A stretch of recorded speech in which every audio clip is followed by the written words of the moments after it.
क्या आपने कभी सोचा है कि अगर किसी शाम किसी अनजान इंसान ने आपसे बस इतना पूछ लिया, सब ठीक है, तो शायद आप पहली बार अपने आंसू रोक ना पाए।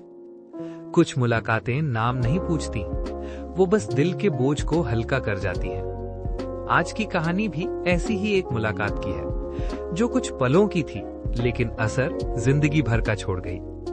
नमस्कार दोस्तों, मेरा नाम रितेश है।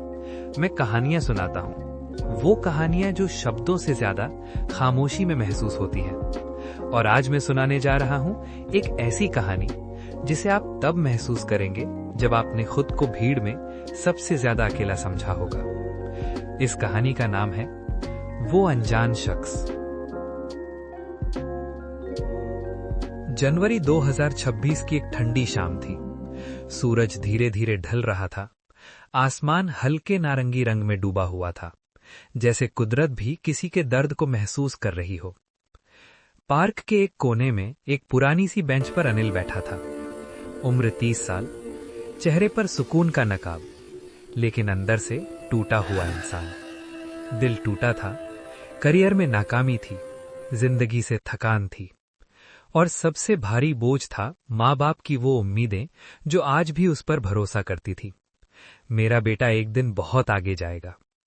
ये शब्द रोज उसके दिल में चुभते थे, क्योंकि उसे लगता था वो उस भरोसे पर खरा नहीं उतर पाया।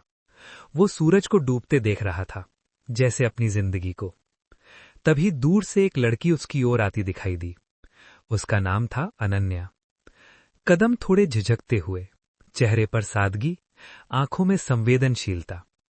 वो बेंच के पास रुकी, अनिल की तरफ देखा और हल्की हिचकिचाहट के साथ बोली, क्या मैं बैठ सकती हूं?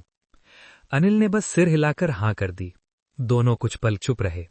हवा ठंडी थी और अनिल के अंदर एक तूफान चल रहा था। अनन्या ने उसकी आंखों में देखा और बहुत प्यार से लेकिन संभल कर पूछा, सब ठीक है?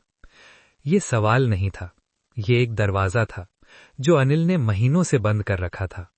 पहले वो चुप रहा, फिर जैसे अंदर का बांध टूट गया। उसने सब बता दिया, अपनी नाकामियां, अपनी थकान, अपनी हार, और वो डर कि कहीं उसने अपने माँ बाप को निराश तो नहीं कर दिया। अनन्या बीच में नहीं बोली, बस सुनती रही।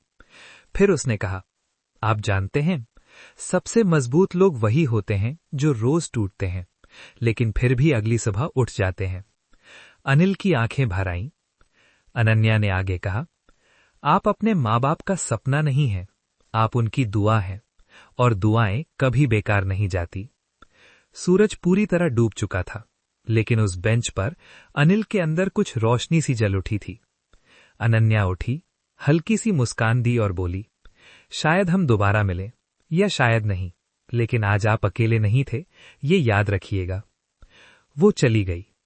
अनिल वहीं बैठा रहा, लेकिन अब वो पहले जैसा नहीं था। वो समझ चुका था, जिंदगी हमेशा जवाब नहीं देती, लेकिन कभी कभी एक सही इंसान एक सही पल में मिल जाता है। कभी कभी जिंदगी बदलने के लिए किसी अपने की जरूरत नहीं होती, एक अनजान शख्स और उसकी सच्ची बात ही काफी होती है।